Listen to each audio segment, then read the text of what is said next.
Thanks, guys. Thanks for coming. People love this idea. Something's going on that we don't know about.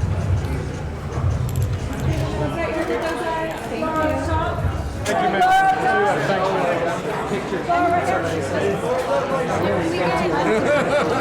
Right to a comment. It was an absolute no-brainer of a yes. Gary? Expectations actually shooting in the Thank you.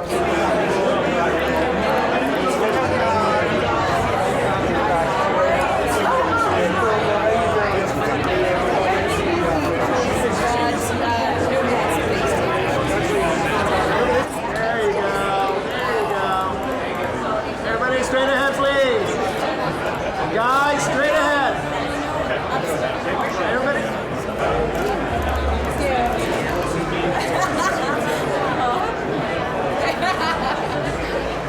All right, guys, everybody straight ahead, please.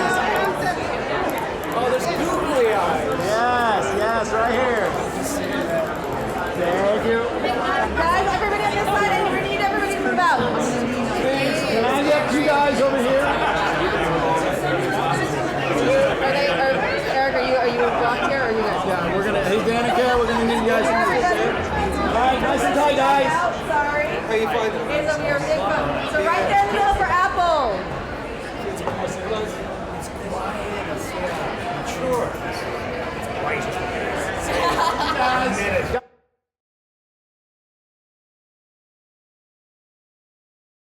It was so lovely to step into this show.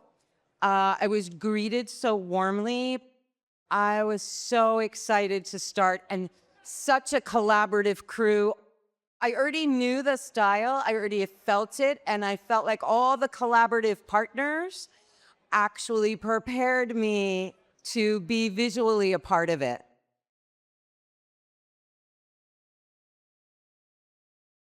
He said, you know, we're going into the second season of Sugar, and take a look at this and just see what do you think. And I took a look at it. I don't even know if I read it, to be honest with you.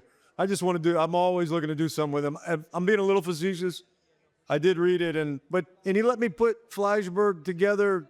I liked it. But yeah, it's all because of him.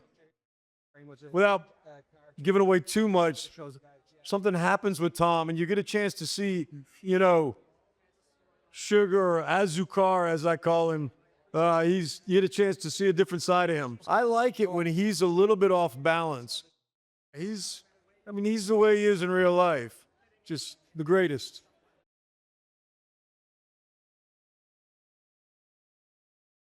I play a character named G-Moon. Sugar's trying to find him.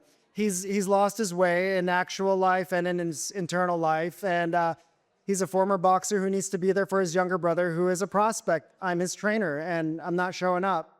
I was a fan of the first season. When the twist happened, I'm like, dope. This is noir and sci-fi, both genres that I'm into. And Colin, he's just a phenomenal, extremely kind, thoughtful person. I'm from here. I'm raised here, you know, like to play someone who's from Koreatown. There's a club scene inside the Line Hotel. I used to party at that hotel, at that club. You know, it was the environment that I knew, and I never got to play someone who was natively from Koreatown.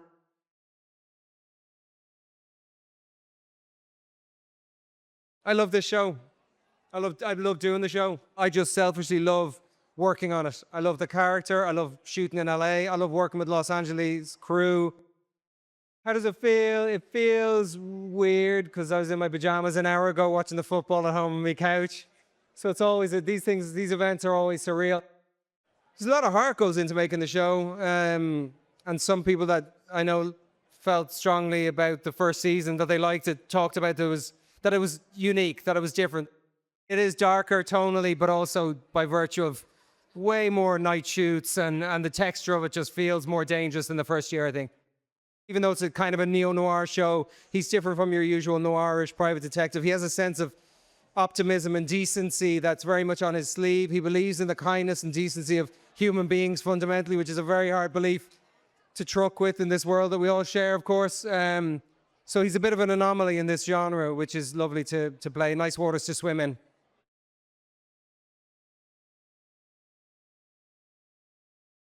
Colin is amazing, and I think that my character is a hustler, and I love that. One of the most amazing things about doing this project was working all over LA.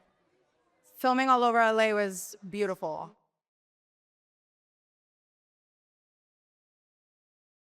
One of my favorite parts was location scouting for the show because I lived here a long time. So just seeing all these different places and all these different neighborhoods and communities that you sometimes just drive past being in Los Angeles because you're on the freeway or you're on a main street. There were so many different neighborhoods that I got to experience that I'd never seen before. And the viewer will as well on this season. Stepping into season 2 after season 1, Sugar's all on his own now. It's a whole new cast of characters. It's really just Sugar in Los Angeles starting all over again from the beginning. So that part was like, it was kind of like starting a new show all over again with the same ingredients, but making a different kind of cake.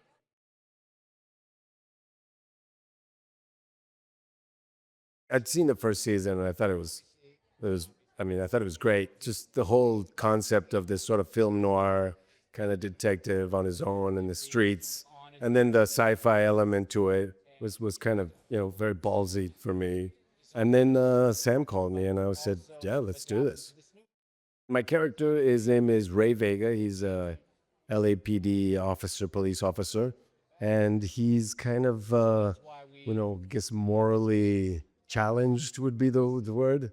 And he kind of goes about his own business until John Sugar comes around. And they're both after the same thing, and it just keeps getting more and more under his skin. Los Angeles, just this place is great, and it's one of the industry got pretty much started here. So to come back here, give people work here, and shoot the city, we shot everywhere. I mean, I've been trying to get work in LA my whole life. This is the first time I ever work in Los Angeles. There's one that always stands out, which is the Humphrey Bogart one. It's I think it's Maltese Falcon, and then there's another one, The Third Man with Orson Welles. I mean, I love those movies. I've been watching those movies my whole life. So to be part of something that has that kind of vibe and that feeling, I mean, I'm very fortunate. Colin is such a sweet guy to work with. He's very generous and he's, makes you feel at home, and he's very professional. First guy to show up, last guy to leave, knows everybody's name. So it sets the tone of how it's going to be and how it was. It was great. It was wonderful.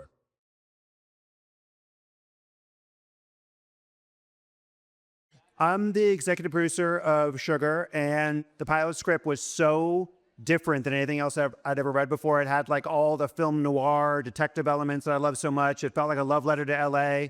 And then it had the cool, crazy twist that was originally in the first episode, and then we eventually put it in the later ones.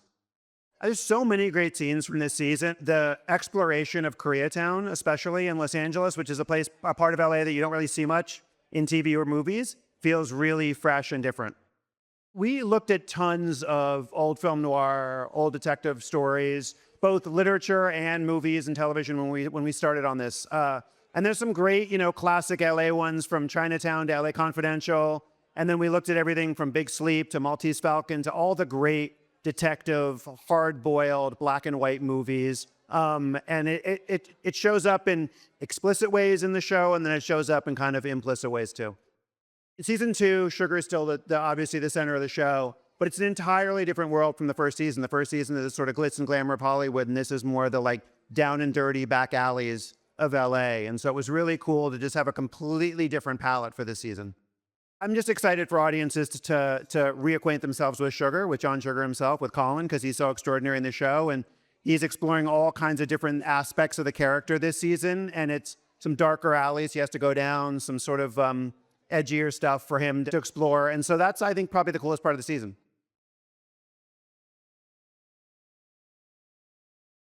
I play Danny Moon in this season. He's an amateur boxer, Korean immigrant who lives in Koreatown, LA, and Sugar's helping him find his missing older brother.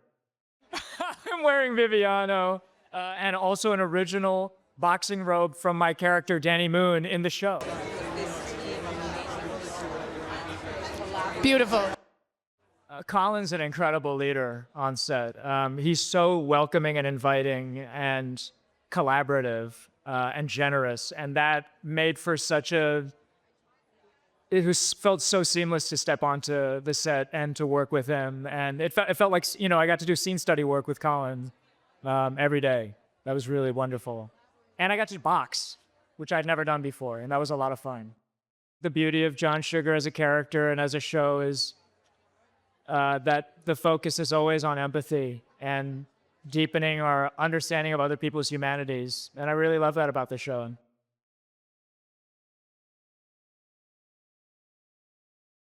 What drew me to the project were a few different things. Number one, getting to work with Colin, who I've always been a really big fan of his work. I think he's a fantastic actor, and he's Irish, so I knew we'd get along. I'd seen the first season, and I loved it. I love the whole vibe of it, the LA noir thing. Like, that's really up my street. And the chance to shoot in California. It's not just that it shoots here; it's that it's a character in the show. I play Charlotte. She kind of comes into the series slowly. She is in the same hotel as John Sugar, and they just kind of strike up a little friendship. When I first came to LA, like maybe 18 years ago, I stayed in Santa Monica, and that's like the pier, the beach there has always been one of my absolute favorite spots in the world. So it was amazing to just stand and look out over the ocean and be, filming a show. It was great.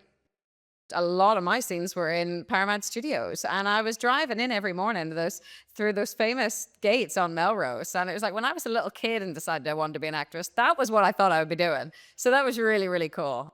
When we were shooting in Paramount Studios, that we were shooting on the soundstage that Sunset Boulevard was shot on. I love that feeling of stepping into a world that's already been established in a previous season, particularly with this character, Charlotte. I got to play with allowing that to inform who she is and kind of letting it affect how I moved, how I spoke, things like that. So the tone of the show really kind of bled into the tone of the character as well.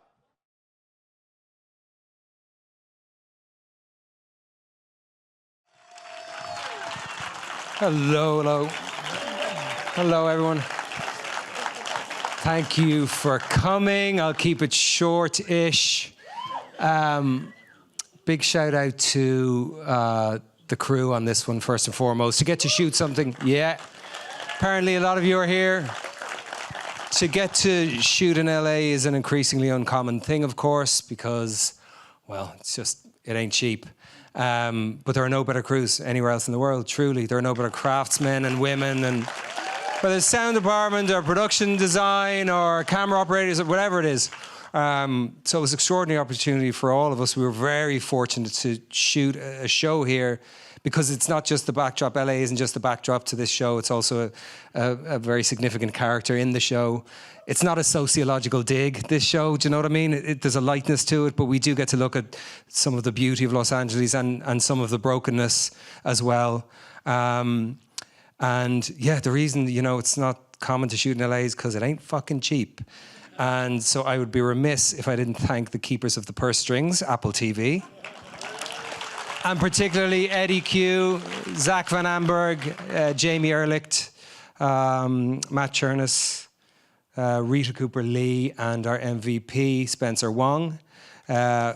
I say MVP because Spencer shepherded this show at very close proximity, and his creative influence was always essential to the show being whatever you decide the fucking thing is when you see it. I have no idea because I've no objectivity at all. But yeah, too many amazing cast members to mention names, amazing directors and amazing crew to mention names. We were just really, really grateful to get the opportunity to do this. And thanks for coming out. And I hope you like it. And if you don't, you're wrong. And if you don't like it, don't say anything to any of the Apple names I mentioned because we want to get a third season. And without further ado, season 2 of Sugar.